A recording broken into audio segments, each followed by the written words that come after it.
जैसा कि आप जानते हैं कि नॉर्वे में एक इंतहाई घटिया और बदतरीन शख्स ने एक इंतहाई घटिया और बदतरीन हरकत करते हुए दुनिया भर के मुसलमानों के दिलों को, दुनिया भर के मुसलमानों के जज्बात को ठेस पहुंचाई है, जिस पर शाहिदान अफरीदी भी दिल बर्दाश्ता होकर एक जबरदस्त ट्वीट करते हुए उन्होंने एक जबरदस्त पैगाम जारी कर दिया है। वो पैगाम क्या है, वो सारा पैगाम आपके साथ आज की इस वीडियो में मैं शेयर करने जा रहा हूं।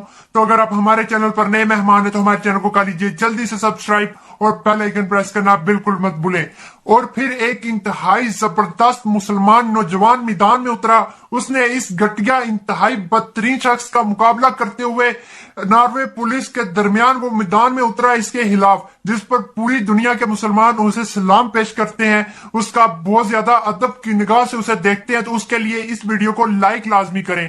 इसके अलावा शाहिद अफरीदी की बात कर ली जाए तो शाहिद अफरीदी ने अपने ट्विटर पर एक जारी बयान में उनका यह कहना था कि तमाम दुनिया भर के मुसलमानों को इस वाकये से इंतहाई ज्यादा ठेस पहुंची है, उनके दिल दुखे हैं, जिस पर हम सब बहुत ज्यादा गुस्से की हालत में हैं। हम सब इस तरह के वाकयात को बिल्कुल भी बर्दाश्त नहीं कर सकते और स्पेशली दुनिया भर में इस टाइम मुसलमानों को बहुत ज्यादा टारगेट किया जा रहा है। और शाहिदान अफरीदी का यह भी कहना था कि मेरी रिक्वेस्ट है नॉर्वे की गवर्नमेंट से कि वो इस शख्स के खिलाफ इंतहाई जबरदस्त कार्रवाई करे, ताकि हम मुसलमानों के जो जज्बात को इन लोगों ने, इस बंदे ने ठेस पहुंचाई है, इसको मंतकी अंजाम तक पहुंचाया जा सके।